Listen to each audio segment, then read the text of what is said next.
The Lord be with you. Hello again. As we're all gathering back together and having a seat, let's sing a song, shall we?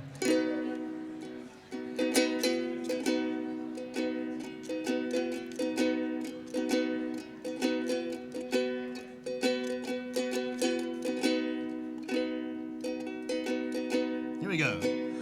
Come thou fount of every blessing, tune my heart to sing thy grace. Streams of mercy never ceasing, call for songs of loudest praise. Teach me some melodious sonnet sung by flaming tongues above. Praise the mount I'm fixed upon it, mount of thy redeeming love. La la la la la la la. Here I raise my Ebenezer, hither by thy help I come, and I hope by thy good pleasure safely to arrive at home. Jesus sought me when a stranger, wandering from the fold of God, he to rescue me from danger interposed his precious blood. La la la la la la la. Let me hear you. Oh, to grace, how great a debtor daily I'm constrained to be. Let that goodness like a fetter bind my wandering heart to thee. Prone to wander, Lord, I feel it. Prone to leave the God I love. Here's my heart, oh, take and seal it for thy courts above. La la la la la la la. All right, we're going to Sufjan Stevens this up, all right? Here goes. Listen to this. La la la la la la la la la la la la la la. Try that with me. La la la la la la la la la la la la la. Keep it going. La la la la la la la la la la la la la la. La la la la la la la la la la la la la.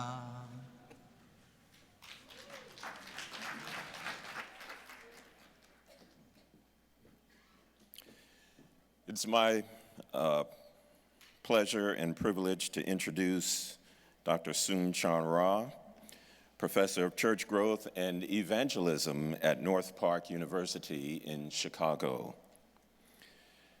For Dr. Ra, engaging in urban ministry is a passion. The urban environment, he says, is complex, constantly changing, and always challenging. So his classes enable students to identify the skills necessary for practicing sociological, cultural analysis, expanding their understanding of the relationship between church and the urban setting. Anytime we can deepen theology, it's a good thing, he says. Also important are spiritual formation and discipleship. All of these serve to strengthen our work.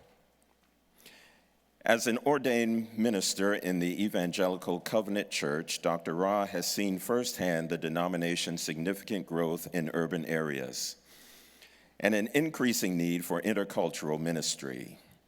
He was founding senior pastor of Cambridge Community Fellowship Church in Cambridge, Massachusetts, a multi-ethnic urban ministry-focused church committed to living out the values of racial reconciliation and social justice in the urban context. He's a prolific writer. Do you have copies in the bookstore? Yes, please, if you have not, take time to visit the bookstore and avail yourselves of the wisdom that he has given to us by way of book. I have not had a chance to interact with Dr. Ra very much. However, my institution called him about a year ago, maybe a year and a half ago, as we were kind of rethinking some program stuff. And I'm very pleased to say to you that we met with a warm reception. He is a man of very congenial spirit, of wise head and big heart.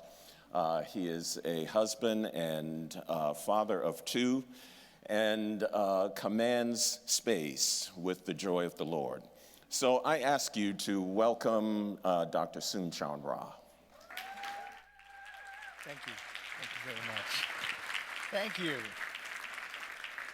Thank you so much for this very kind invitation to be here with you. I heard the worship this morning and the worship just now, and I was thinking all morning, man, I wish I could stay with you a little bit longer. And God heard that prayer because my flight was canceled this afternoon. So,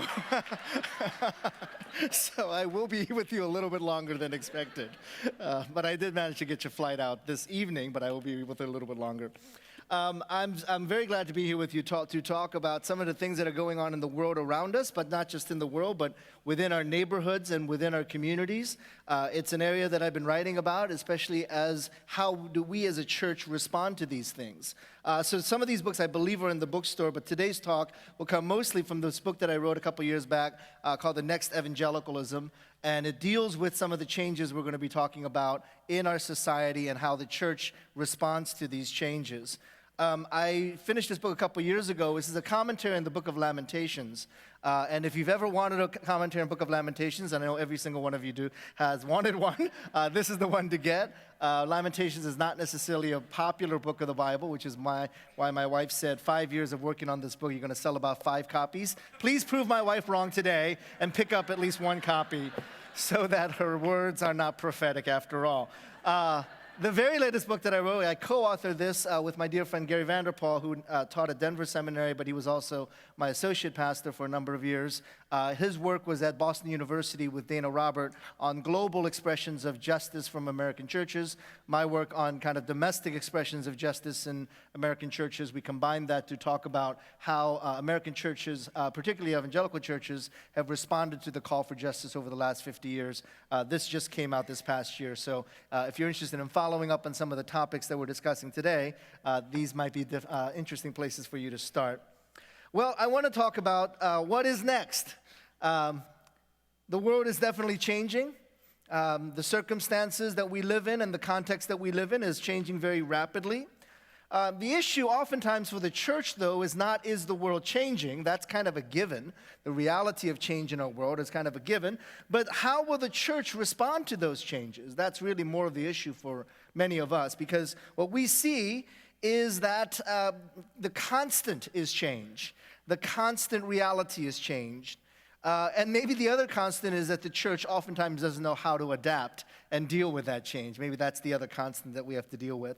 So I want us to take a look at the book of Acts today, Acts chapter 15. And we're going to look at Acts chapter 15 in the context of Acts 15, where we encounter the story of the early church and how the early church responded to changes around them. We know of the context. Many of us understand the context of Acts chapter 15. We know that the demographics of Christianity in the early church were changing very dramatically. We were moving from a overwhelmingly Jewish expression of Christianity, where Christianity was seen as a subset or a sect of Judaism, to now becoming much more of a Gentile population for Christianity. So the Jerusalem Council, which Acts 15 described, is that moment in the church's history where they're about to transition demographically from an overwhelmingly Jewish population to now an increasingly Gentile population of Christians. Now, clearly, this is a major change in the history of the church that many of us are familiar with. The changes in the culture, but the change especially in the church. And the Jerusalem Council is convened to meet these challenges and to say, what can we as a church do? Because where we started and where we were 10, 20, 30 years ago is not where we are right now. And how can we as a church respond to those changes? So Acts 15 gives us a little snapshot of the changes that are going on in the context of the Jerusalem Council. But then if we were to fast forward 2,000 years, we could also say the same thing about the 20th and 21st century, that there are drastic and dramatic changes that have been occurring in the world around us. And again, the question remains, how will we respond to those changes? The first of these changes we can look at is to say how much global Christianity has changed. And that in the year 1950, we could identify a typical Christian as the following: a white male, approximately 50 years old, living in a Midwestern suburb, upper middle class. That would be a perfect description of the typical Christian in the year 1950. Maybe not that guy in the lower right-hand corner. That's Larry the Cable Guy. But aside from him, that would be a pretty apt description, that the majority of Christians, or the dominant demographic of Christianity in the year 1950, would be a white male, upper middle class, living in an American suburb. However, if you were to ask that same question, Dana Roberts says you would get a very different answer in the year 2017. You would get not a white male living in an American suburb, but a Nigerian peasant woman in Lagos, Nigeria, a university student in Seoul, South Korea, and a teenager in Mexico City. That is more likely to be the face of Christianity in the world. So in about 50 years, we can picture this drastic, dramatic change in the demographics of global Christianity. Most of you are familiar with the writings of someone like Philip Jenkins, who, along with Lamin Sanneh and Todd Johnson and David Barrett and Andrew Walls and just a whole slew, Dana Robert, a whole slew of authors who have noted that for 500 years, we had a dominance of Christianity by Western culture, and that Christianity in the West was bound up by those who were from Europe and North America, and it was centered in Europe and North America. The overwhelming majority of Christians have typically, over the last 500 years, lived in, quote unquote, the white nations in the world. And so you can speak of a European civilization, a European culture that is infused with Christianity.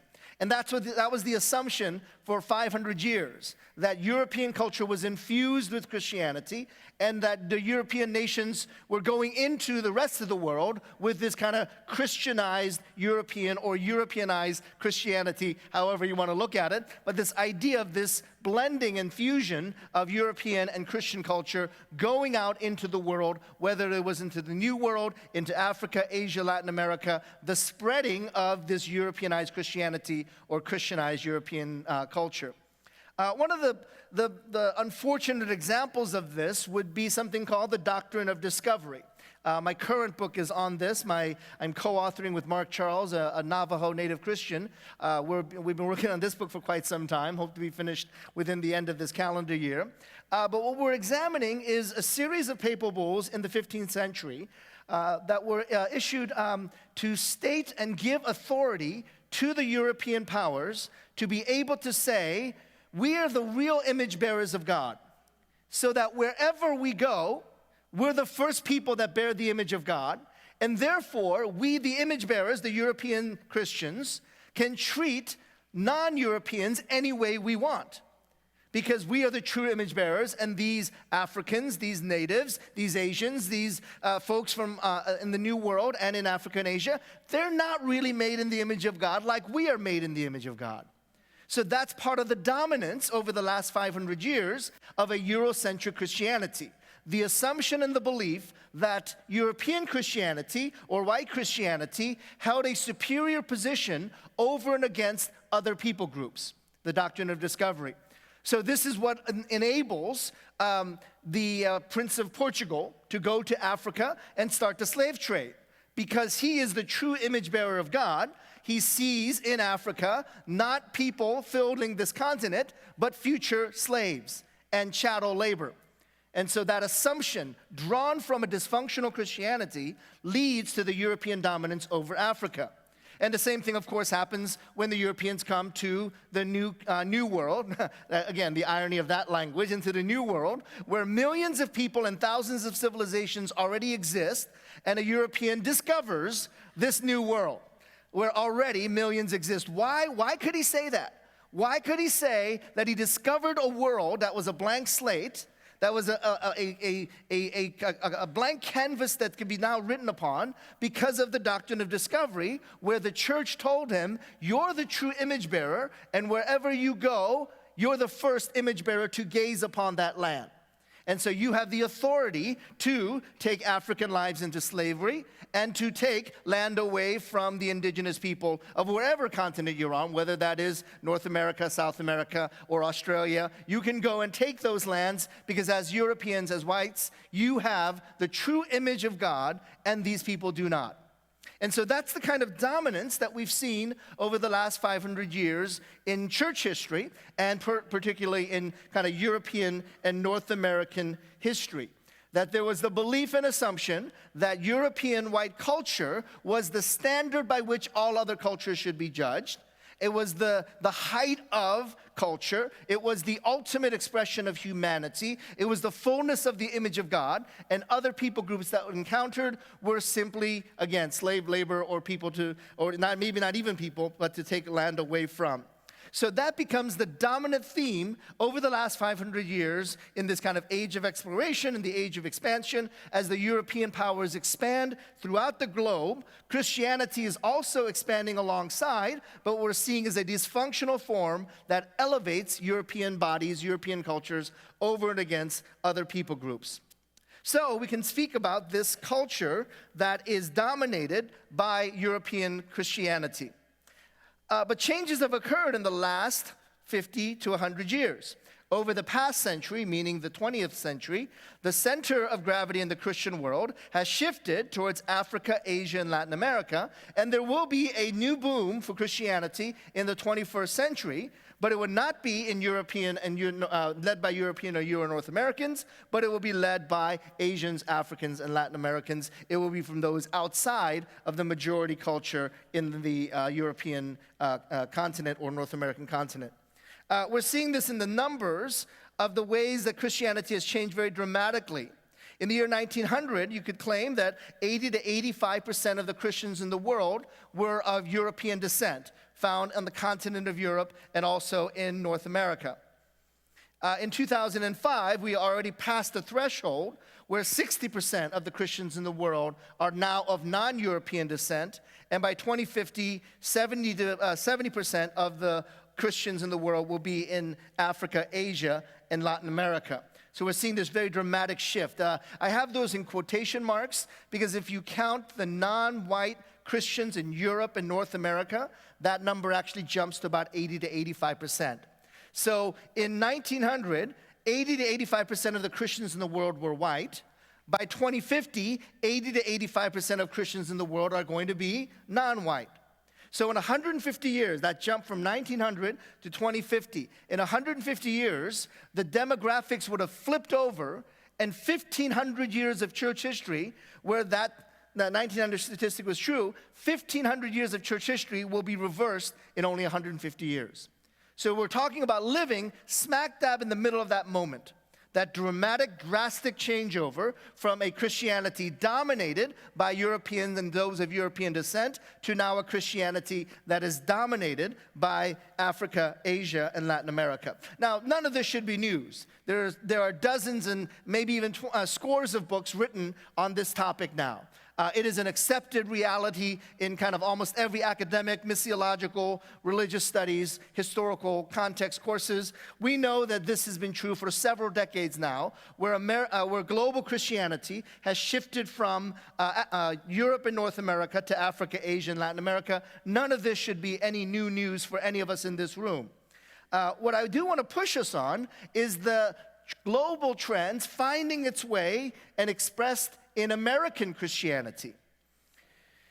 The passage of the Immigration Reform Act in 1965, Jenkins writes, could be the single most important event of that decade.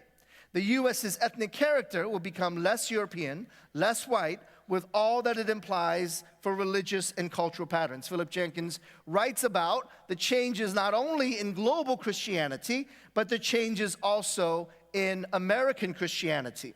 That the move away from Eurocentric Christianity to a much more global, diverse Christianity is the same move we're seeing in American Christianity. There are several reasons for this, but the first reason is because of changes in just the demographics of society at large for American society. Again, this shouldn't be any news to you. In 1965, there were changes in immigration laws in the United States. And from 1965 forward, there was an influx of non-white immigrants into the United States. Now, one point of clarification that is oftentimes misunderstood when it comes to immigration patterns. In 1965, the change in the immigration laws did not throw open immigration and say anybody, everybody, any number of people can come in at any time. That has never happened in U.S. history. What happened in 1965 was that it repealed and it addressed a number of blatantly racist laws in American politics. The first of these blatantly racist laws was called the Chinese Exclusion Act. Can anybody guess what that did?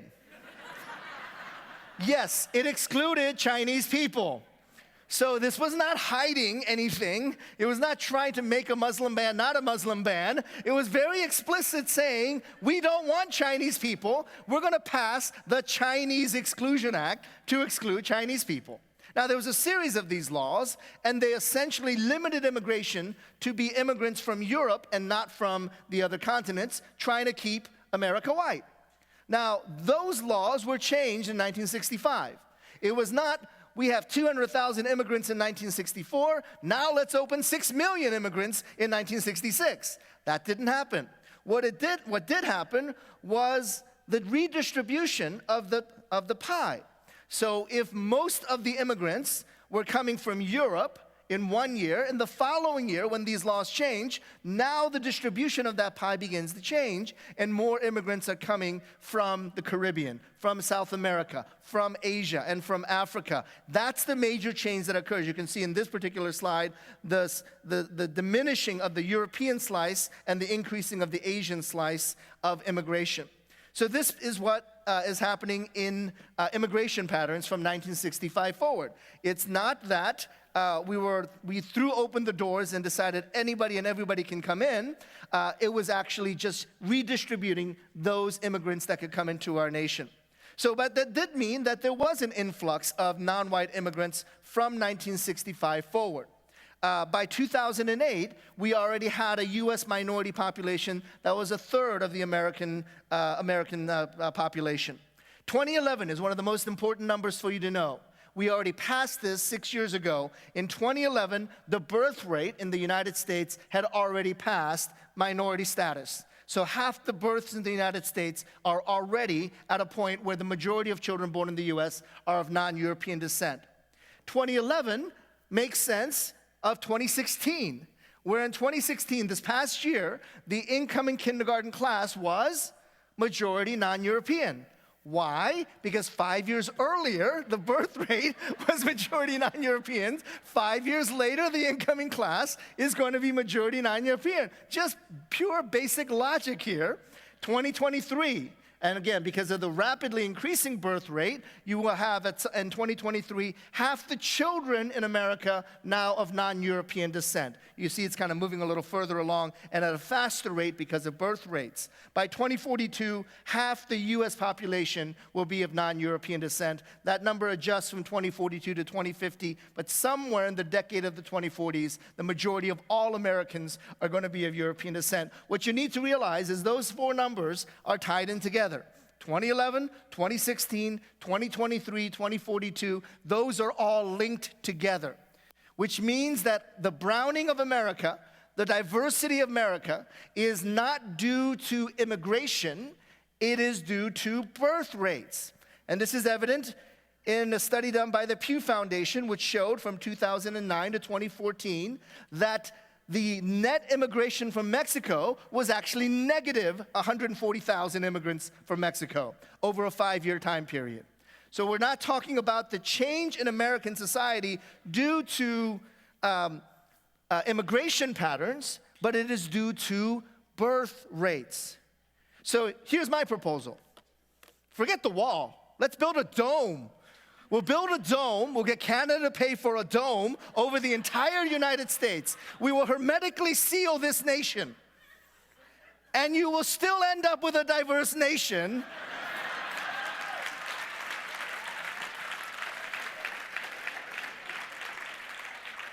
So when I mentioned that a dome, which will keep everybody out, and you still will end up with a brown America, then people are saying, ooh, do we really want to pay $35 billion for that wall? That's really not going to do anything. Spend $35 billion for a wall that's not going to change a thing and not going to make America white again? So we say, this is the reality of American society. We are a diverse nation. Let's learn how to deal with it.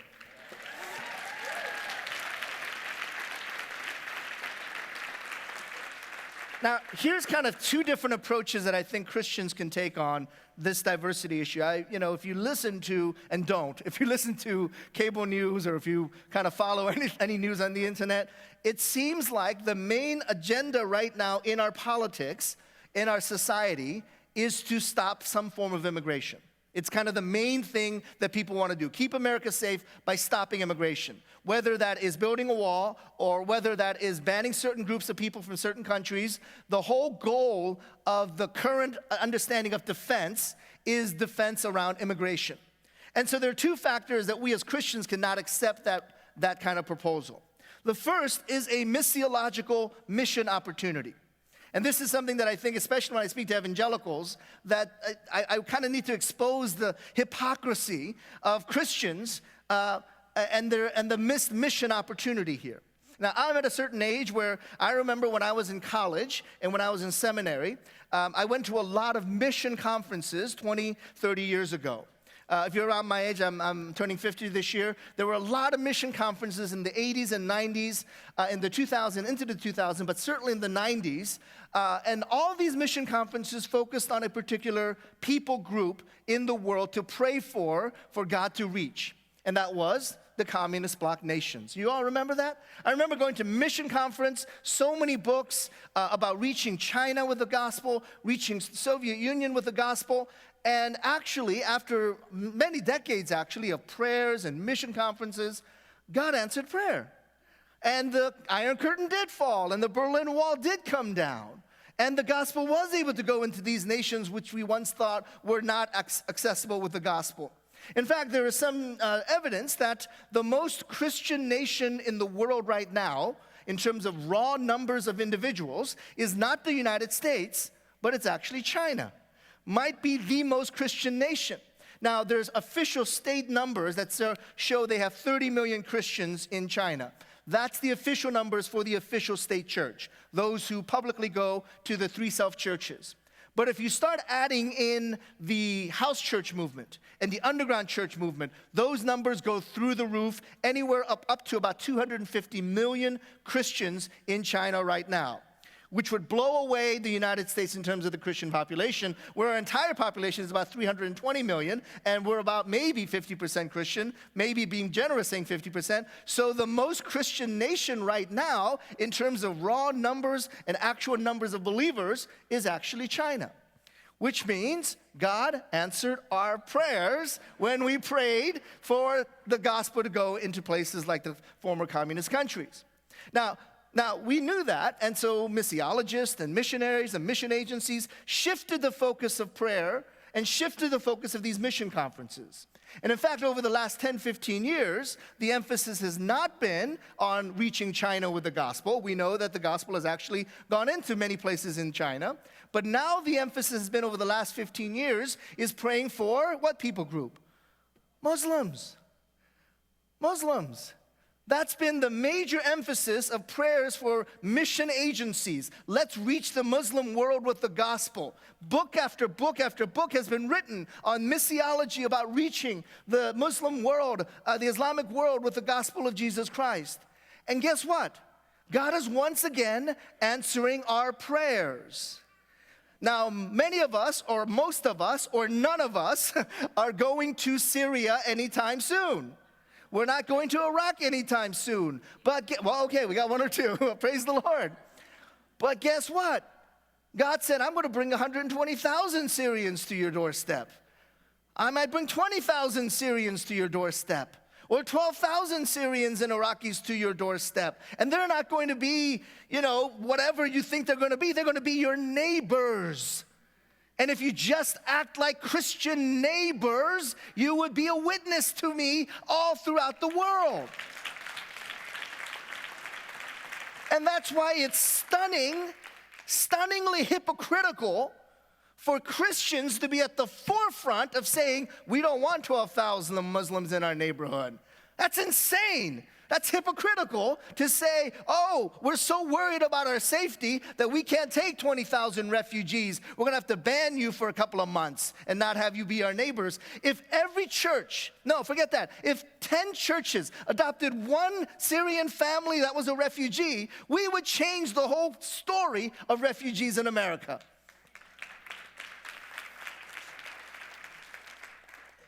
We are failing to see that God is doing things, and we get to participate in it, or we could say, let's ban all the Muslims. Let's keep them away. So how do we deal with this reality that God has answered prayer, and we're shutting the door on God? Here's the other part of it, though. Not just missiological opportunity, but what an opportunity for a salvific act for a dying church in America.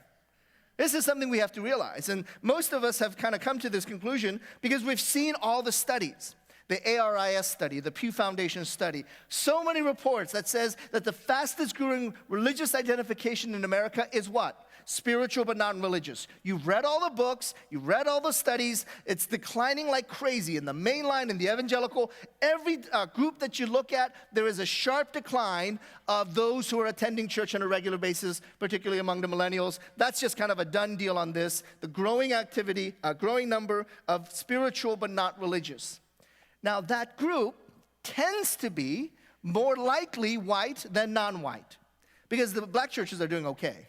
Hispanic churches are the fastest growing churches around. Asian churches are doing fine. It's actually white evangelical and white mainline churches that are hemorrhaging membership, especially the young people who are leaving the church and now identifying as spiritual but not religious. So the salvation of this dying church in America might actually be the immigrant church, because the growth in America is right now among the immigrant population. Let's take a look at some of these numbers here in terms of denominational growth. When you want your denominations to grow, you've got to have diversity. The largest and growing denominations are the most diverse. Now, some of this is a little bit deceiving because if you got all the Baptists in one room, massive confusion. But if you got all the Baptists in one room, you would have a very diverse denomination. If you got all the Pentecostals in one room, everybody speaking in tongues, you would have a very diverse denomination.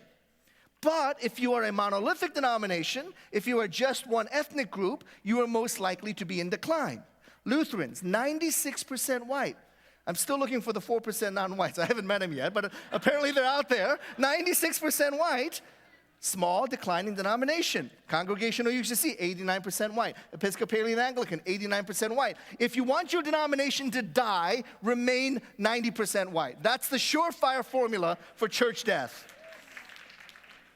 So what we're seeing then is Christianity is actually being saved by the minority groups, immigrant groups, ethnic minority groups in our nation. That will be the saving of our faith in the United States. Now, I want to point out then, how then do we address these changes? These changes are occurring around us, and Acts chapter 15 gives us a little bit of a hint on this. Verse 1 says, certain individuals came down from Judea to Antioch and were teaching the believers, unless you are circumcised according to the custom taught by Moses, you cannot be saved. Then some of the believers who belonged to the party of the Pharisees stood up and said, the Gentiles must be circumcised and required to keep the law of Moses. What's happening here? The demographics are changing. The people in power, the Jewish Christians, are saying, we need you to become like us in order for us to accept you. We need you to become like us. And so in Acts chapter 15, the Jerusalem Council is actually fighting that tendency by the powers. The powers of the church at that time are saying, all right, we will accept those who look different from us as long as you don't act different from us. We will accept diversity as long as we can be kind of monocultural at the same time. The way I describe it is the two ways that we've looked at diversity in American society and history. The first way has been the great American melting pot. Y'all remember that narrative? Again, I'm at a certain age where I remember Schoolhouse Rock, the Sunday morning cartoons, and I learned everything I needed to know about the world through Schoolhouse Rock. I know how a bill becomes a law. I know the importance of zero. All those things I learned from Schoolhouse Rock. The one Schoolhouse Rock that really disturbed me and scarred me for life was the great American melting pot. Scarred me for life. Why? Because they had this huge pot of boiling hot water and they start throwing ethnic people into that hot water. What? What are you doing? And they melt away all that ethnic diversity into a mass of cream of mushroom. And so you end up with that might be the original picture of what diversity was supposed to be. Just melt away diversity and just have this mass of unrecognizable whiteness and brownness. I don't know what color cream of mushroom is. So we rejected that image. We rejected that image and said, that's not acceptable. We can't put people into boiling water. So the difference was now, what's the new image? And the new one became the salad bowl. Remember the salad bowl? A salad bowl is where you throw all these different vegetables into a bowl. You got, romaine lettuce and iceberg lettuce and tomatoes, and you got, hey, throw in jalapenos and greens and kimchi. Throw it all into that big bowl, and that's what makes America great, with all this incredible diversity of vegetables in that bowl. But then, of course, you get the biggest vat of creamy ranch, and you just drench the whole thing with creamy ranch. So you put enough creamy ranch on kimchi, it stops tasting like kimchi, it starts tasting like creamy ranch. And so that became the perspective of how we're going to do diversity in America. Sure, you can look different. You can look like kimchi, you can look like a jalapeno, you can look like collard greens, but at the end of the day, we want you to taste like everybody else. You want your flavor to be the same. Willie Jennings, my professor at Duke, put it this way. If the woo threw me off. Salvific viability oftentimes is connected to approximation of whiteness. And so what we end up doing is we end up repeating the mistakes of Acts chapter 15. Be like us if you want to be accepted in our community. One of the ways, most dysfunctional ways that's occurred, is the belief that the dominant gaze, the gaze of the one who is of the dominant culture, is the gaze that should define everybody else. And one of the ways this has come into play is the ways that culture is oftentimes defined by the dominant group. So Willie Jennings, again, puts this into this perspective. He says that when a white male gazes upon the black male, how is that perspective shaping the rest of society's perspective? So when the white male sees the black male is seen in two categories, the pet or the threat. Now, the first category of the pet means that the black male can be the entertainer, can be the athlete, can be the person that, is the comedian. Now, what you don't want from the pet is to venture into the realm of the threat. So if the pet, a football player, takes a knee during the national anthem, that person automatically becomes a threat. And so you must suppress that threat. Now, one of the things about kind of black entertainers, especially black male entertainers, is that you must remain in that realm of being a pet. Which is one of the reasons that one of the best comedians of all time, and still is, Dave Chappelle, walked away from $20 million from his TV show. Why? You're trying to make me into a pet. One of the things that Chappelle noted was that if you look at every strong black male comedian, Hollywood eventually puts them into drag at one point in their careers. Why? Because you're trying to make that person into this kind of pet, and you don't want to see them as a threat. Now, what is the threat then? The threat is the black male, but particularly in the 6 o'clock news. The most threatening individual, according to the 6 o'clock news, is the unidentified black male. The scariest human being in society. Why? Because the unidentified black male has committed every crime that has been committed in our society. Today, in the south side of Chicago, there was a drive-by shooting committed by an unidentified black male. Today, on the west side of Chicago, a liquor store was knocked over by an unidentified black male. There was an altercation in the north side of Chicago, and it was between unidentified black males. These unidentified black males have committed the following crimes. The unidentified black male is approximately 150 to 300 pounds, anywhere from 5'7" to 6'8" inches tall, anywhere from 15 to 40 years old. If you have seen such a black male, please report this person immediately. He is a threat to the neighborhood. And that's why a 17-year-old kid in a hoodie with Skittles and iced tea in his pocket is a threat. And that's why an 18-year-old, no matter how large he is a threat. Even if he's unarmed, he's automatically a threat. And that's why a 13-year-old playing in a park is a threat. Because we have allowed the dominant gaze to shape how the rest of the way the world views the world around us. And we've done that not just to the black male, but to the Arabic male and to the Latino male. In fact, one of the worst things that the black male could do, and this is shown in this diagram here, is to gaze upon the white female. And history teaches us that when the black male looks at the white female, what happens to the black male? He's killed. He's lynched.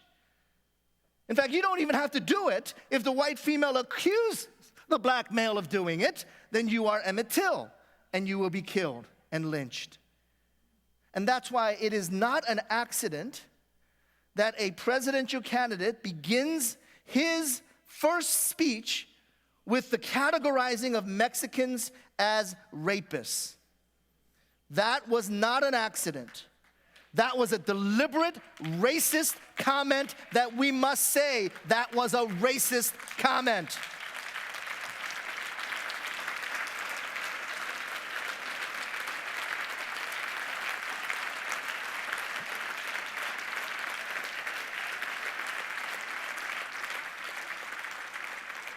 Whose gaze determines how we view each other?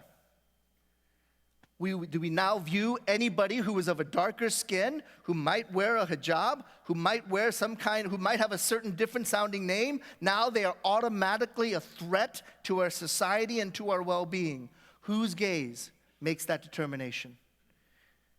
In Acts chapter 15, verses 1 and 5, there was a willingness by the leadership, verses 1 through 5, to say, we will yield that identifying, that power to one another, rather than saying, this is what a non-Jew looks like, and this is who they are. They were willing to actually open the doors to say, maybe God has something different for us. We see this verses 2 through 4, that Peter and Barnabas, and that's what they do. They go into a different world. They go into a different culture. They go into different contexts. And they hear the stories of how the Holy Spirit and how the Holy Spirit moves, not just in their culture, but in other cultures. And they learn and see and believe that God is at work, not just in their culture, but in another culture. And what we see in Acts chapter 15, verses 2 through 4, is the leadership of the church saying God is at work, not just in our communities, but in other communities as well. One of the statistics that came out during the election was that 91% of whites do not have a significant relationship with a non-white person. The PRRI Research Institute, 91% of whites do not have a significant relationship with a non-white person. That is disgusting. That's the only way I can put it. Because 99% of non-whites have 10,000 white friends. I'm exaggerating just a little bit. So what we're seeing then is a loss of connection across the barriers and walls of hostility. And the sad part is this is where the church needs to step in. That's what we're seeing in Acts chapter 15. The church is becoming that place where relationships are built. So I'll give you two closing challenges. The first closing challenge is, what have you surrounded your world with? What is the world you have surrounded yourself with? I have a good friend who is a white pastor on the south side of Chicago. He was about to engage in an adoption, cross-cultural adoption, adopting an African-American child. And they made him go through training, which I think is pretty a good thing to think about, that we're sending pastors with no cross-cultural experience to start cross-cultural churches. Let's give them a little bit of training at least. So we have this person who's doing a cross-cultural adoption. He goes through training. And what they do is a kind of a round table that's in front of you. Everybody gets a clear bowl. And then in the middle of the table, you get all these multicolored marbles inside the middle of the table. And they ask you a series of questions, and you fill your clear bowl with the color that corresponds to that bowl. So what they do is they say things like, the last 10 books that you've read, who are the authors? The last 5 people you've had in your home, what race and culture were they? The furniture in your home, how would you describe it in terms of ethnicity and culture? The books that are on your television, on your coffee table. The last 5 TV shows, or the 5 that you watch regularly, who are the main people who are the stars of that show? And you just kind of go through the entire categories of all the different people that you encounter and the world that you live in. And he said, at the end of that time, my bowl was filled with white marbles because I had surrounded myself with these those of European descent. And I say this a lot to Christian schools. We're saying, well, we want to become diverse. So how come every single picture in your administrative building is of a white person? How does that make any sense that you're trying to be diverse when the entire system and environment says something else? So what have you surrounded yourself with? What are the symbols and expressions? How much creamy ranch are you covered in is the question that I'm asking here. And then the second challenge is the challenge that I issue all the time of who are those that have shaped you? Who are the mentors in your life? I can guarantee you that every single person of color can list at least 5, maybe 10 cross-cultural mentors in their life. Why? Because we've had white professors, white supervisors, white pastors. We've had every one of those combinations of those. Every single person of color in this room can list right off the top of their heads 5 to 10 significant mentors of a different race and culture from them. Most whites that I speak to, Christians, have never had a mentor in their life that is of a different race and ethnicity and culture. What have you surrounded yourself with? Whose gaze is the dominant perspective in your life? And how will that shape you and prepare you for what's next? Thank you very much.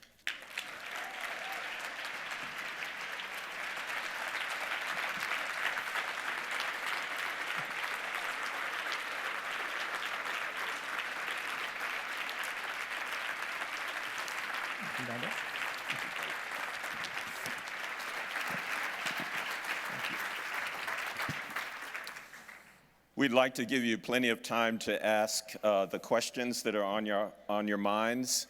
Please take, if you haven't already done so, please take time to write questions on the cards that are on your table and see to it that those make their way forward.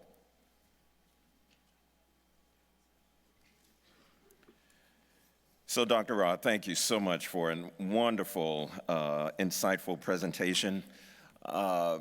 We have first question for you. Can you comment on the theological gap between Next Church 2017 and global Christianity?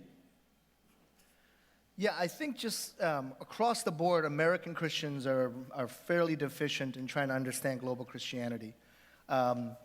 We see it mostly as kind of a one-way direction, as in we sent missionaries over to the global church, and maybe not as much in terms of kind of a mutual conversation. So not the specifics of which, I'm not going to go into for this particular gathering, but in the general trend, I would call us to be much more intentional about first building relationships that are not one way, but are more mutual and reciprocal.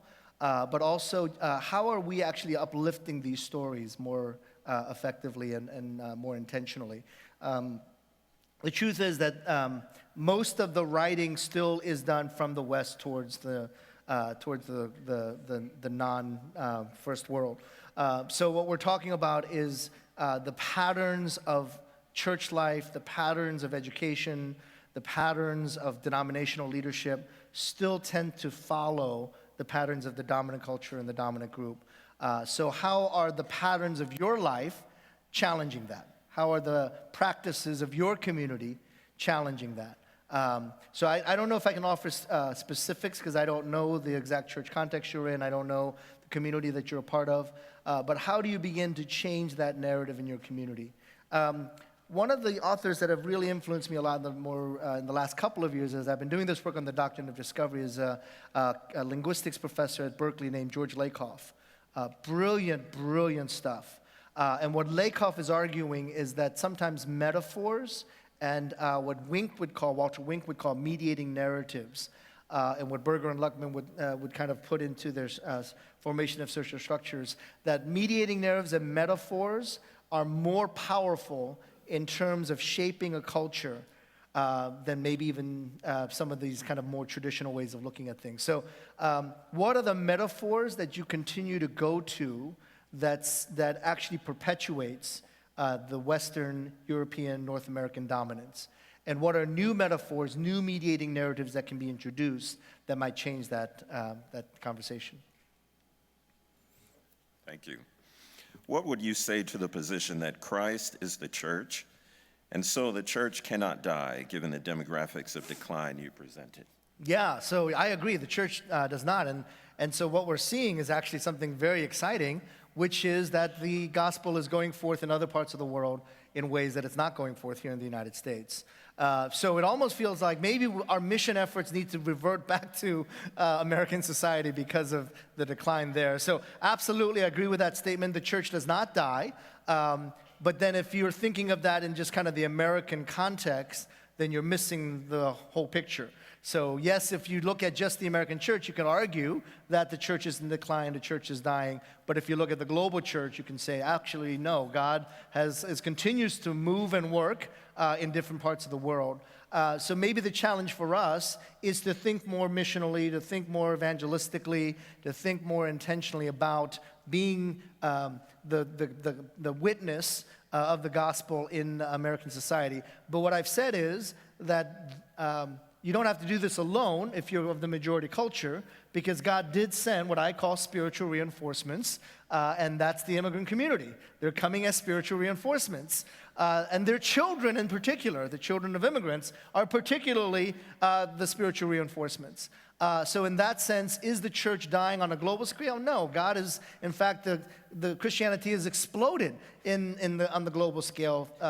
Is Christianity dying in the U.S.? Possibly. Unless you start thinking of Christianity beyond simply European descended folks, then you start saying, actually, Christianity is alive and well in the U.S. By 2050, over 71% of Christians will be non-white. But how do we shift the way we are the American church now? Yeah, so we have... Well, one is to be thankful for the growth of the church globally and to learn. And that's why I kind of closed my session, my talk part of it, really focusing on relationships and what are the relationships that we're building now that will actually help in the future. So I'll look at it from where I do most of my work, which is in Christian colleges and in seminaries. So I get into trouble, especially at Christian colleges, because Christian colleges are in trouble. Actually, Christian education is in trouble. Christian colleges and seminaries are in trouble, mainly because the population numbers are just not measuring up. So I was at one Christian school where 10 years ago, they had 2,000 students. They were 95% white. Now, 10, 15 years later, they're still 95% white, but they're down to about 400 students. So that's where the inability to kind of follow what's happening is going to undermine you, and even kind of preparing young people for that diverse reality and future. So one of the things I say at Christian colleges is if your school or your seminary is not giving you the chance to learn under someone of a different race and ethnicity than you, a person of color, a global Christian, someone from kind of outside of the U.S. context, then your school's ripping you off. Because they're giving you a 1965 education, and you should go to the bursar's office and ask for, you should ask for 1965 tuition rate, because that's what the education that you're getting. That's usually when I don't get asked back to come to the, to the Christian college to ever speak again. So how do we prepare for our young people for 2042, 2050? And I would say that I have two teenagers. They're doing better than we are, to be honest with you. I mention this often, my daughter turned 16 this past year in October, and she had her birthday party the day after the election. And it was the most amazing group of friends. I mean, she has about 20 of her closest friends came to our house for her 16th birthday. There were 4 Muslim friends of hers, 4 Latino friends. Just kind of the picture around that table, our dining room table of the kids, and how normal it was for them. How they were just being 16-year-olds. And so I think in some ways we want to prepare our children well for that reality. But some of them are already ahead of us because they live that reality much more than we do. So what's a new metaphor after the salad bowl?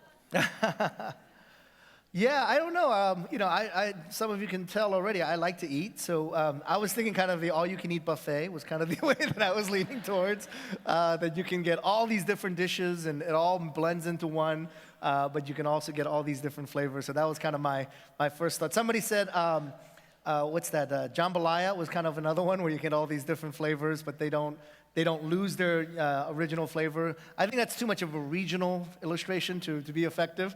So all-you-can-eat buffets are everywhere. So that would be kind of my next step of that's how we understand this diversity in terms of cuisine.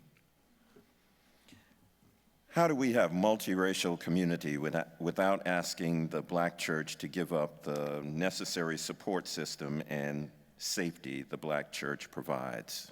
Yeah, that's a great question. So there was a book written a few years ago, and actually one of the co-authors is my provost, Michael Emerson. And they wrote in the book called United by Faith. It was very popular, a follow-up to Divided by Faith. And there was a phrase in the book that said, whenever possible, all churches should be multi-ethnic, which I think is actually true. Whenever possible, all churches should be multi-ethnic. So what happened was that people took that second part and not the first part, and just said all churches should be multi-ethnic and ignored the whenever possible part of that equation.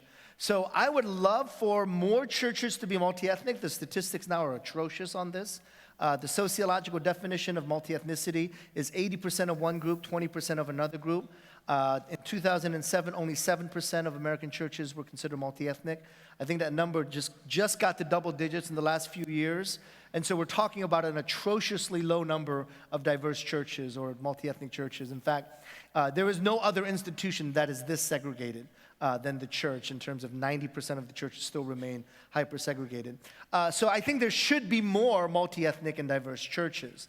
At the same time, I do believe in the importance of certain ethnic groups, ethnicities and groups that do need a place where there's an affirmation because the culture does not affirm that group. So you got to look at the history of the Black church. In the early stages of the Black church, they were not leaving the church, they were being kicked out. And that was the start of the AME church. They wanted to be part of the Methodist Episcopal congregations in the Northeast and in the Eastern Corridor. They weren't allowed in. So we're not talking about a history where, oh, we loved you and we always wanted you. No, there's been a long history of we don't want you here. We'll have, deacons at the door keeping you out. So we can't ignore that history to say, oh, now let's everybody gather together and hang out with each other. So we do need to understand that history and the necessity for that safe space. And I'll go more personal with my mom's story. My mom's now in her 80s. And I pastored a multi-ethnic church for 10 years, and she would visit me. She lived in Maryland. We were in Massachusetts, in Boston, Cambridge. And our service was in the afternoon, so in the morning, she would go to a Korean church. And as the pastor of, I was really offended. Mom, why do you need to go to another church in the morning before coming to our church service? And she was like, I don't understand half the stuff you're saying. And it was a language barrier for her. So when she would come to our church service, she would sit in the back and read her Korean Bible. And now, as a son, I'm kind of offended. It's like, Mom, I'm the pastor of this church, and you're kind of like not engaging my ministry here. And she said, well, but at the same time, as a son, I'm also saying, but she needs a place where her identity is more affirmed. because she spent 6 days a week working in a place where her identity as an Asian woman, Korean woman, was trampled on and was diminished and was isolated and was cast aside. So just half a day a week, she was allowed to be not the woman that changed the bedpans at a nursing home, not the woman who served sandwiches at the local deli. She became a deacon and an elder and a prayer warrior. And there's no way I'm going to take that away from my mom, for her to feel that kind of affirmation in that community. So I think more churches should be multi-ethnic, but not at the cost of the blessing that it has been for many who are isolated by majority culture to find that affirmation. Beautiful answer. Amen. Thank you. How can we help people in our communities learn and build skills for intercultural engagement? Yeah, this is a real challenge, and I got to tell you that I've really been kind of walking through this in a bit of a fog over the last year. One of the things that I confessed after the election was that my idea of justice was fairly narrow. And you know, I teach a course on justice. And usually I teach a course on justice as it relates to the city. I grew up in inner city Baltimore. Pretty much all of my life I've done ministry in the city. Our school is in the city. So my emphasis and my priority has always been kind of urban justice issues and the like. But what I had a blind spot for was kind of justice outside of the city, but particularly rural justice issues. I was watching a report, I think it was Fareed Zakaria was having a report about the real economic split in our country right now. And he was pointing out that over the Obama administration, over 8 years, we had very robust growth. We had 15 million new jobs that were added to the economy, which is phenomenal. I mean, that's one of the best rates of growth, to have 15 million new jobs. And yet people were complaining about the economy. Part of it was, Zakaria points out that of the 15 million new jobs created, 14.9 million of those jobs required a college education. So of the 100,000 new jobs that were created in our economy, only 100,000 of those jobs were those for high school education. And so what we're talking about is kind of, especially in rural communities, for a number of different reasons, and Zakaria lays out some of those reasons, but for a number of different reasons, the access to college education, higher education, is just not available. And so it is that community that is feeling left behind. It's the community that served with a high school education, got industrial jobs and factories, got union jobs, and was able to have a pretty strong middle-class income based upon a high school education. The way our economy works now, that's almost impossible to do. It's getting harder and harder to do that. And that's why Bernie Sanders' offer of free education in the Midwest and Rust Belt resonated so well. And then the other side of that, of course, was kind of the nationalism that Trump offered. That also resonated, because what we're seeing is rural injustice and rural economic injustice largely ignored. And so I had to repent of that as I kind of saw this report and I saw some of these trends that as a professor who has advocated for justice issues, I had a very severe blind spot to these issues. So I think maybe the church needs to kind of re-examine that. We've kind of, you know, because urban justice issues, that's really hip, and that's the new thing, and everyone wants to move to the city and plant an urban church. But there are certain areas that we have kind of neglected as a church because it's not sexy, it's not the hip thing to do. Maybe it's time for us to repent of that kind of language to say, actually, we do need to be concerned about rural justice issues. And so I think we do need missionaries and churches and maybe more advocacy for these communities. Many of these communities might be isolated in terms of if you have immigration that is going into the suburbs and into the cities. Some are moving into rural areas. Immigration patterns have changed. It's not just urban immigration, but you're getting into the rural areas. So how do you start developing a church culture, a church mission that actually engages this larger narrative that's out there? And for that, I would say this is where we all start thinking about ourselves as on the Missio Dei, the mission of God. And that because we're part of the Missio Dei, the mission of God, it's not just moving from the suburbs or the rural areas to the city, because that was the narrative from the 70s forward. If you really want to do domestic missions, move into the inner city, help poor black folks out.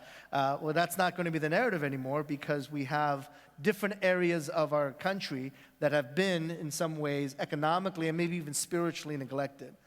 so that our discipleship failed miserably in many of these rural areas because we had those who identified as Christians who ignored their concern and care for their neighbor and actually voted for self-interest, and not even for their self-interest. So what we're talking about is kind of a monumental failure in the church to do healthy discipleship. How can we as a church begin to actually think through what that means? I think some of it could be cross-cultural. A lot of it is, I think, raising up pastors and missions to the Appalachian Mountains, pastors and missions to the Rust Belt. And I think we're going to have to rethink some of the language that we've already been using on these issues. Thanks to all of you out there for making your questions, making sure your questions arrive at the front. Wow. This is the last one. How do we address the fear of LGBTQ Christians of increasing dominance in non-Western lands where it seems there is hostility toward them? Yeah, that's a tough one. I think, again, it's a failure of kind of this long-term mutual learning. One of the chapters that I had the most difficulty writing in the Next Evangelicalism was the chapter on global Christianity, because I was being very critical of some of the ways that global Christianity has adapted Western norms. So a lot of the megachurch movements in Korea are not necessarily biblically, theologically driven ideas. They're really kind of mimicking the megachurches in the U.S. And some of I'm telling a story a little bit outside of our comfort zone here, but in many of the Korean churches in Korea, their very high level of missionary success is actually not success. There's a lot of failure in those, in that they're churning out missionaries because it's kind of what they believe the Western culture is wanting of them. I don't know if you're following that, but there's a lot of dysfunction in how many of our global brothers and sisters are mimicking and following after some of the Western culture that is actually not necessarily biblical theological. So I think that's one of the things that we have to kind of maybe work through in partnership, because I think the priorities that we ended up passing on to the global South and to the global East oftentimes turned out to be the wrong priorities. Priorities about growth, priorities about kind of bounded set approaches to theology, priorities around a certain type of missionary effort. And those are things that I think we might need to kind of walk through lament, through repentance, through kind of mutual learning. Because I'm agreeing with the question that there is some dysfunctional theology that has been passed forward. In the same way that the doctrine of discovery from the 15th century carried into the 21st century, those ideas are also have kind of missiological consequences, and we're seeing that through some of this very graceless type of expressions of faith. Join me in showing your appreciation for Soon Chan Ra.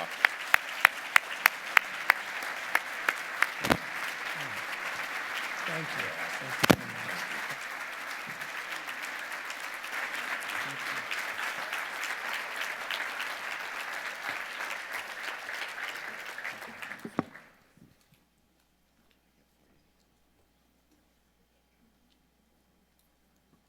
I want to introduce today's Ignite presentations. The first one is going to be Open Table with Wendy Brockhouse and Nick Pickerel. And then we're going to have Therese Taylor Stinson and Glenn Zuber, Ann Hartman, Lee Henson Hasty, Becca Messman, and Shanetta Goodjohn.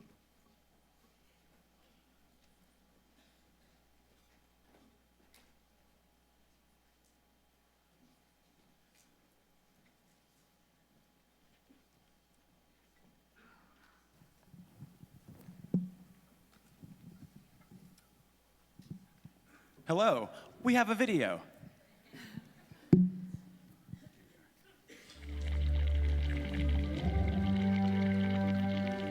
We are the Open Table, a progressive Christian faith community in Kansas City seeking to break down the barriers that keep neighbor from neighbor. We value hospitality, beauty, community, and rest, and try to put feet to our faith through acts of peace, justice, and service. Our gatherings are simple as we come together for shared meals, songs, and short topical discussions about the intersection of spirituality and life. We've covered such topics as mental health, biblical studies, immigration, self-care, race, sexuality, addiction, the arts, the environment, policing, and incarceration. Through curating spaces and experiences meant to challenge and inspire, we can rediscover ourselves and experiment with ways to care for the world around us. Our speakers are locally sourced, so many perspectives can be included, and our work in the community grows out of conversation with those around the dinner table. Join us every second and fourth Sunday night from 6:30 to 8. The Open Table, a community of peace and reconciliation in a city divided. Like this was just said, my name is Nick Pickrell. I'm the curator of the Open Table. I'm also a longtime Catholic worker, former punk rocker, and current activist and musician. And my name is Wendy Brockhouse. I am a former music teacher who now finds myself as a member of the United Church of Christ, a co-pastor of a Presbyterian church plant, and an adjunct instructor at a Baptist seminary. So I'm polyliturgical, like many of our people at the Open Table, as well as being a person of multiple religious belonging. We're really grateful to Reverend Dr. Paul Rock and the congregation of Second Presbyterian here in Kansas City for being our parent church and ongoing partner, and to the PCUSA overall for enabling us to be one of their 1001 new worshiping communities.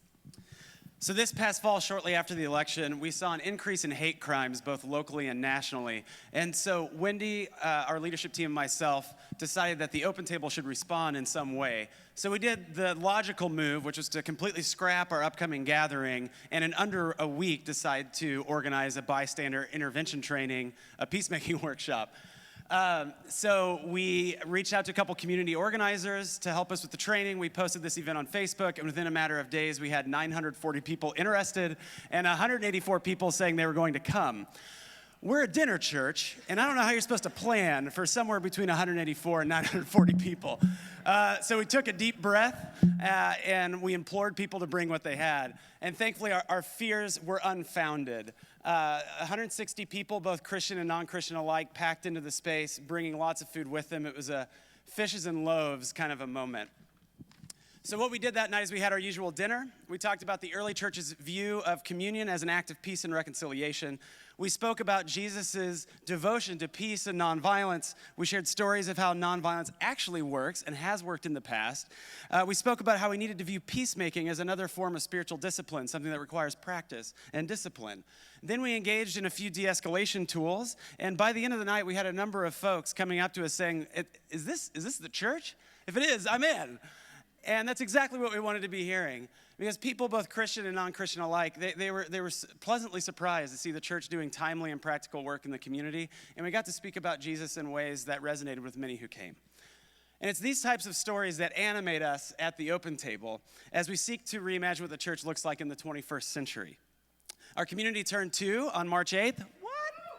And we recently began to reflect on the ways that the Open Table has operated these past 2 years, specifically looking at ways that our structures and our model have enabled us to do things and have stories like the one I just shared. So first up, curator versus preacher. At the Open Table, we bring speakers from all over the community. We don't have 1 or 2 main teaching pastors. Wendy and I actually call ourselves curators. And why is that? It's because we curate the topics, the music, the food, the ambiance, the speaker, as well as the liturgy and the flow of the night. So for those of us who are teaching pastors in the room, I imagine we spend anywhere from 8 to 20 plus hours a week researching and crafting a finely tuned sermon, only to lather, rinse, and repeat the next week. And that leaves us with under 20 hours to do everything else that is required. Because Wendy and I speak only once every few months, we have a lot of extra time to spend doing organizing, networking, sharing the pastoral care visits, equipping, empowering others to lead or share in their own faith narrative. And this extra time gives us the flexibility that we need in order to, in under a week, completely scrap a topic altogether and invent it in order to be more responsive to the community. Another way that the Open Table has diverged from traditional models of worship is by opting for a conversational model versus a sermon from the same person every week. So people who come to the open table are usually looking for a place to connect authentically and to integrate both ancient and modern expressions of faith in ways which call for a more active praxis or practice. And so we start at the table. Jesus spent a lot of time with food in the New Testament, and we continue in his theology of the table when we gather. Because there's a real and felt difference between being separated on opposite sides of the table with pastor up here and people down there, versus us sitting next to each other like we're doing at the tables today. When we say, come and eat, the table is ready, we're asking the questions, are we offering a bite or a feast? Are we offering a drive-by liturgy or a relationship? On Easter last year, we invited 3 people from the open table to share their stories of faith and transformation, followed by a small group time where everybody could share. And afterward, a young adult and person of color who would eventually become one of our leaders said, there are 100 different churches I could have gone to today to hear the same story I've always heard on Easter from a talking head in a pulpit. But the open table is the only place I can come and share my story, and I love that. Whose stories are being shared at our tables and whose are not? The conversational dialogical model of sharing the good news makes more room at the table for different voices to be recognized, heard, and empowered. Honestly, it takes a fair amount of work to pull this off.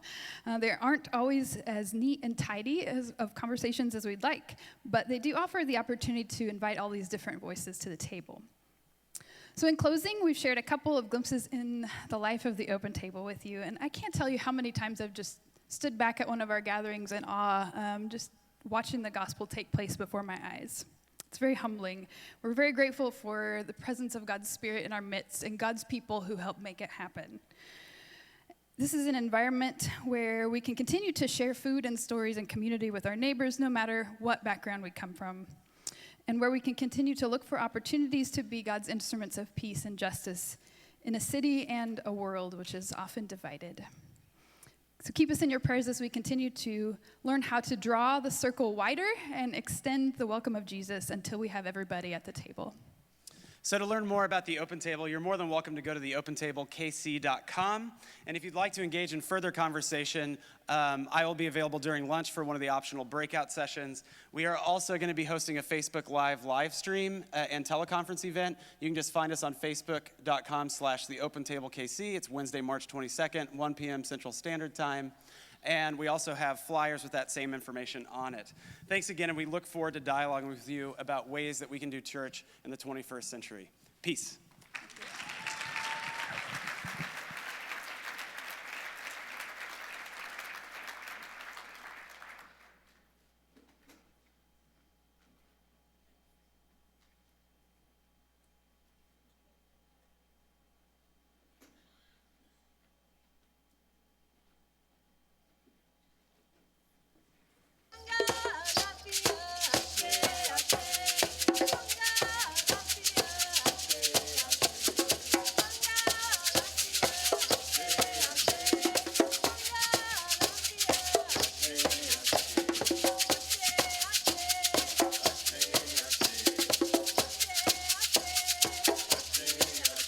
My question, and I'm hoping that we can be able to dig into this further in this festival, is I know what healing has looked like for me on the internal. What does the healing look like for you as you're going on this path? What did it look like, or what does it look like for you and your family members? We usually think that the word racism means intentional racism, and therefore we say, I'm not racist, because we consciously, intentionally disavow racism. What we don't realize is that in our unconscious mind, we have absorbed all these messages from society, from the media, that just penetrate and stick because of the way the brain works.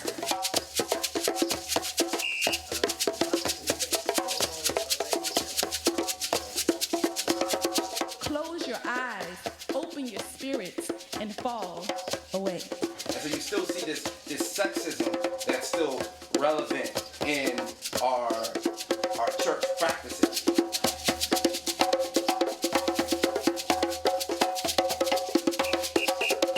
If we're in resistance, then we can't make change. So we have to come close in order to make change. And I think the change starts with us, actually, each of us coming close to ourselves.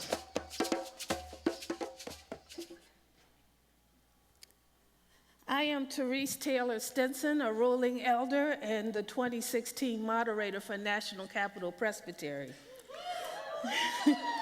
In 2015, at a Spiritual Directors International event, I participated in a workshop entitled Changing the Race Dance.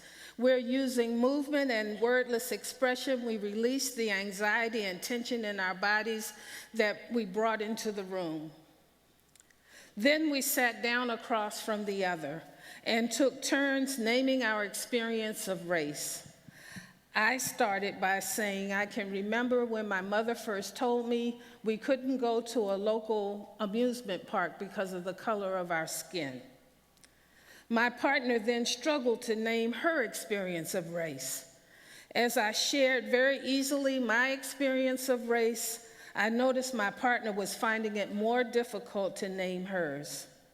The facilitators encouraged us to go deeper, but my partner was stuck. As the workshop ended, my partner said, I'm a special ed teacher in a Midwest school.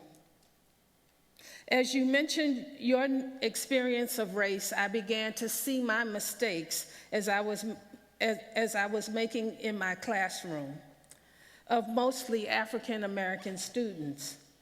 I am going back to that classroom and try to do something differently. The light bulb came on for me. Awareness equals changed behavior. Psychologist Carl Jung says, everyone carries a shadow, and the less it is embodied in the individual's conscious life, the blacker and denser it is.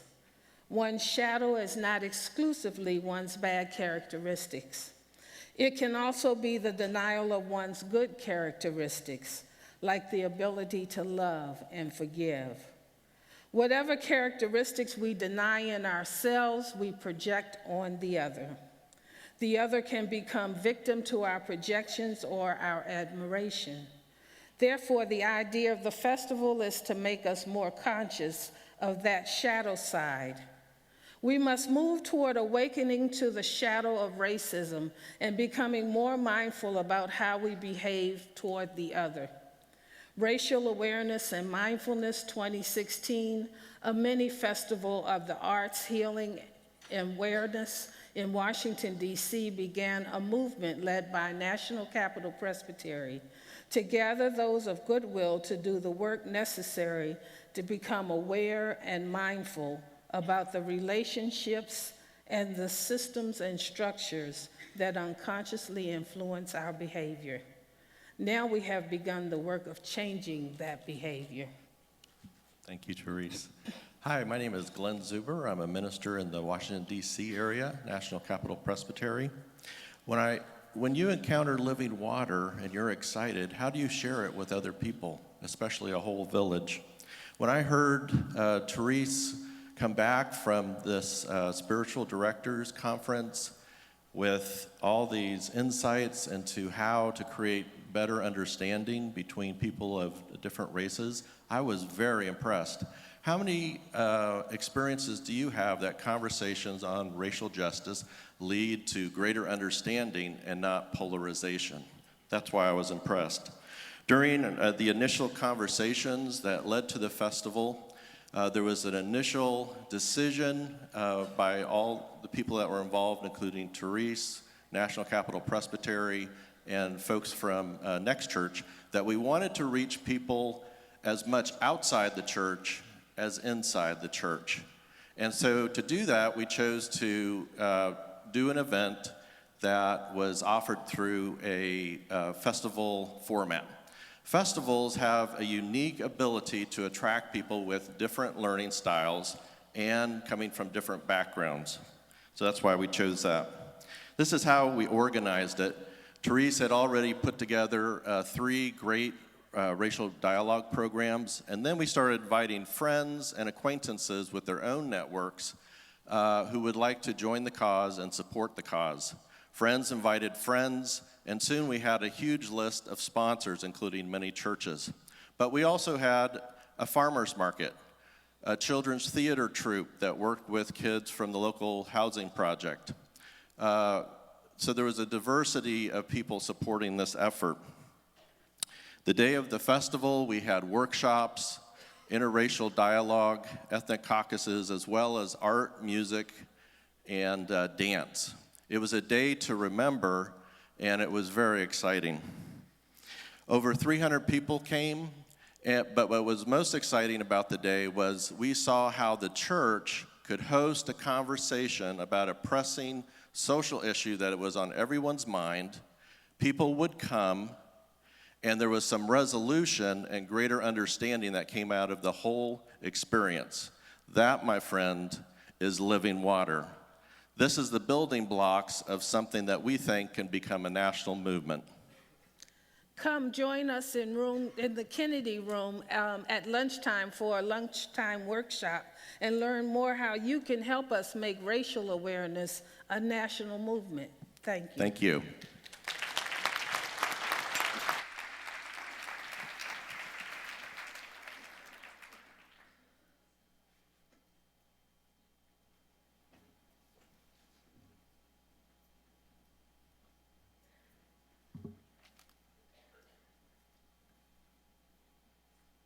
Hello. Hello. I'm a little short. I have to pull the mic down. How many of you know that Alaska is now a surfing destination? That's something it didn't used to be in the first century, but in the 21st century, it actually is, because wetsuit technology is now good enough. But I'm really not here to talk about surfing. I'm here to talk about this place, Yakutat, Alaska, and these people. It's the Yakutat Presbyterian Church, and I served as their intern pastor this past summer. When I got there, I discovered that, and I was pretty nervous, some people around here know that when I was going up there, because I was the only minister for this town. And I was really nervous about going in and how was I going to help them. But I learned real quickly that they have a lot in common with what I always looked at as first century churches. They're a small group of people, but they're very good at ministering to each other and to the entire town.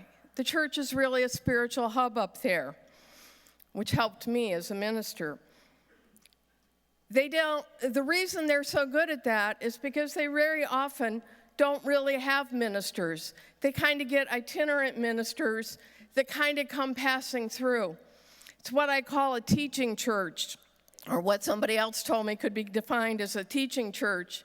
These churches that we've heard about that didn't have regular ordained clergy or trained clergy, but they had ministers that came through and kept in contact with them and helped them be the church because the people were the church. And in all the churches I've been in my life, a lot of the big churches, that would be their dream. We spend most of our time trying to teach these people how to be the church. And here I am this summer serving in a church that already knew how to do it. They were what I imagine is some of those churches that we heard about earlier in China, those ones we can't always count, okay? Because they don't have professional clergy, but they love Jesus. They know how to minister to each other. They want to know more about how to follow in his path. In other words, this church taught me that the first century church can be a very valid model for churches in the 21st century. It's a model that is even easier now with 21st century technology than it probably was in the first century. So how do we help smaller churches understand that they can be a teaching church, a church where they are the church even though they don't have ministers, something that's becoming more and more real for a lot of churches, not just in isolated places in Alaska. Well, we support them by first helping to name what it is they're doing, that they are a teaching church, a church that teaches each other about Christianity and teaches their community, reach outs, and ministers. We help them claim that as a positive identity, not an identity they should be worried about. We help them live into it, and we really and truly help them celebrate it. It's hard for these little churches to believe they're churches when we make it sound like you're only a church if you have ordained clergy and you have a building. So how do we go about doing that? Well, if you're involved with presbyteries or committees for the preparation of ministry, you do what my presbytery did to me. I tend to be a mission person. I didn't want to serve in a church. I wanted to do like a nonprofit for my internship. They told me I had to do a church. So we send these people out and we ask them to be ministers in the churches that have trouble hiring ministers full time. And it's really an amazing teaching experience for our seminary students. And yes, I will finally graduate in another month or two. Thank you. We help with funding. Somebody helped fund, this was done through the Seattle Presbytery.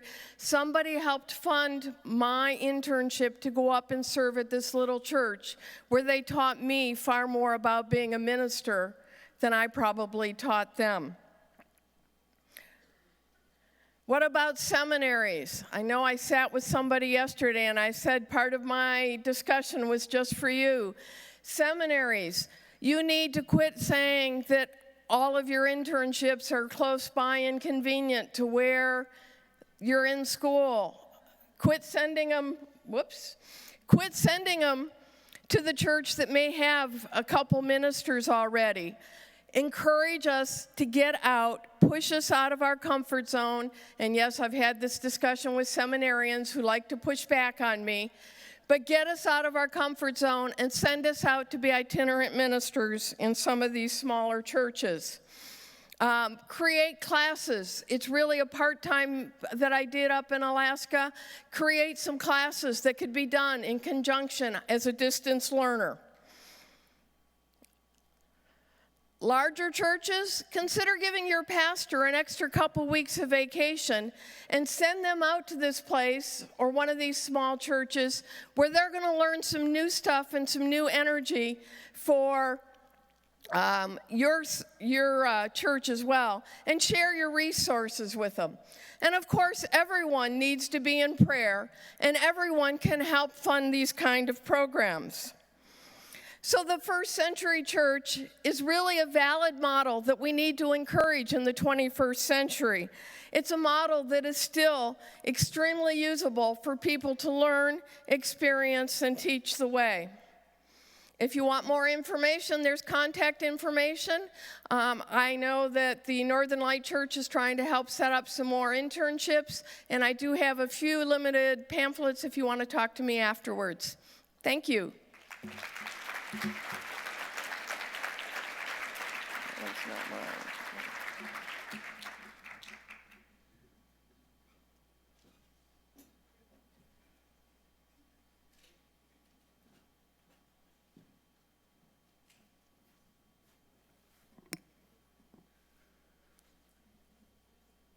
Will there be enough ministers to support the needs of Christ's future church? Having studied and researched and prayed a version of this question for many years now as a pastor, campus minister, and serving in theological education, the PCUSA, most recently at the Presbyterian Foundation, as well as on the board for the Forum of Theological Exploration, I want to invite you into this question. We experienced a watershed moment in 2005. We had more women candidates than men in ministry for the first time. 5 years later, one of my colleagues described a high watermark in ministry of word and sacrament this way: we have a serious what? Surplus of ministers and candidates seeking calls. I questioned that statement then, and I question that statement now. Up until then, we were not talking about the impact of generations and ethnicities and what is growing in the global church. This 2015 Pew Research Center U.S. population study makes clear that those currently 53 and over are part of generations rapidly declining in the overall population, especially baby boomers. Once the largest generation, these children of mostly the 1950s have recently been surpassed in the U.S. population by a much more diverse millennial generation, but not necessarily in our churches and church leadership positions, right? A PCUSA study on age distribution of ministers published in 2011 makes at least one unavoidable point clear that many have not considered. There will be a wave. That's 1995, 2000, 2005, 2010. There will be a wave of PCUSA ministers eligible to retire over the next decade. 80% eligible to retire over the next decade. In fact, although this study has not recently been updated, the pattern is clear. What generation is this? What generation is this? Baby boomers. That's right. They sometimes went to seminary as second careers. Many were women, but now they are approaching, if not past, retirement age. Maybe you were paying attention to this, not like me when I was shocked with seeing this for the first time a few years ago. And look at the age distribution of those 50 and younger. Will we have enough ministers to meet the needs of Christ's future church? Before you give your final answer to that question, consider the potential drought in the candidates for ministry in the PCUSA. In 2010, we were at a high mark for the 21st century, nearly 1,200. The pool of candidates sharply reduces from that point forward. In December 2016, the number of candidates was cut almost in half to 658. Many of these candidates are still, yes, in seminary, but some are out. But what we're learning is, over the last 3 years, 80% of those, this is what I know from PCUSA seminaries, are finding employment or in other study, further study, 80% within a year of graduation. Another way of looking at this is comparing the number of ministers who have passed from this earthly life and those who are just now entering ordained ministry. Deaths began outpacing ordinations in the PCUSA in 2009, and the gap is clearly projected to grow. In January 2017, the Barna Group study entitled "The State of Pastors" echoes these observations. They call it the graying of Protestant ministers. As striking as the difference of 1992 and 2017, in these comparisons, Presbyterian pastors appear to be even older on average than these. So, will there be enough ministers? Will there be enough ministers to support the needs of Christ's future church? What will the future church look like? We've been hearing about that some here. Here's what Next Church seems to be like the perfect place and space to be talking about this kind of question. Here, questions are welcomed, even encouraged. One thing 2008 and 2016 and many years in between have taught us is that the world is becoming ever more complex. Presbyterians are known for stepping up, though, in times like these, right? We know how to lead decently and in order. We form Way Forward committees and Vision 20 teams. We elect co-moderators that give us a glimpse of what could be racially, ethnically, culturally, and generationally. However, none of us know for sure exactly what the next church will look like in Christ's future church, congregations, and ministries. If we match the population, we will be younger and more diverse, but that does not seem to be happening in the mainline church. We learned more about that this morning. What will sustainability look like? More smaller churches, more larger churches? Both, neither. What is changing in this rapidly, this context is political, social, racial, global, and financial, and even more. Unexpected gifts and gut checks are clearly ahead. One thing I think we do know is that we will need guides like these guides on the river, on this chaotic journey. The people of God in all generations have raised them up. They've been called up, they've been prepared, and they've been sent. Guides to help us navigate dangerous rapids that ebb and flow with no apparent order or decency. Guides that think critically, exegete Scripture and society, make a case for the gospel persuasively, lead creatively, teach others to do the same and even more. Whitewater experts all agree the fewer prepared guides on the river, the more dangerous the ride is for everyone on the river, not just those outside of the boat. So, where will these new guides come from in the next decade and beyond? The takeaway from this hard to decipher, slide from the Barnard Research Group is this, and may help. Those who have been called into pastoral ministry almost all attended churches as children. Nearly half grew up in a small church. They consider their congregation healthy, and nearly 75% were active in youth ministry. The title of this slide should be revised in this audience. I feel sure you know one or more children or youth with gifts for ministry. Maybe they're your janitors now. Maybe they're community organizers you know. Maybe they're refugees, but I think you probably know them. Will there be enough ministers to support the needs of Christ's future church?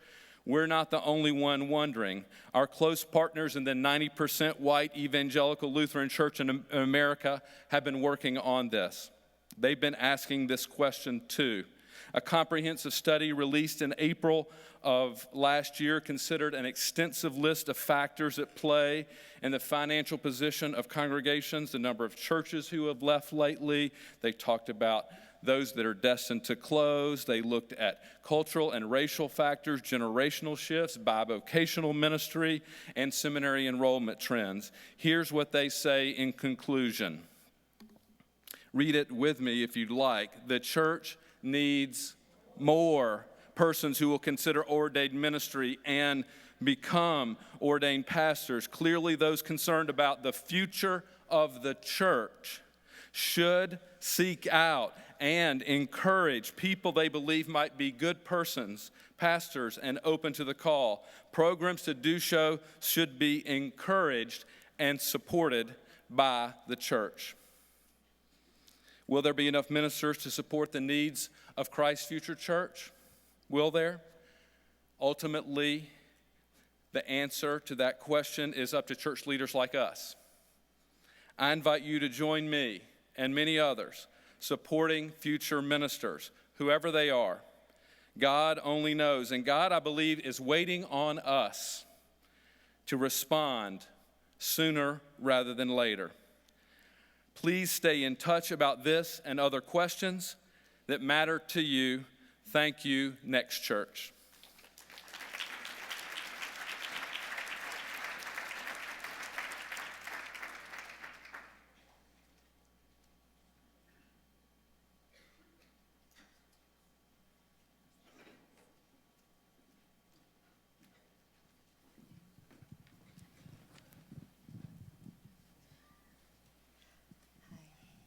There is more to church life than the 3 B's.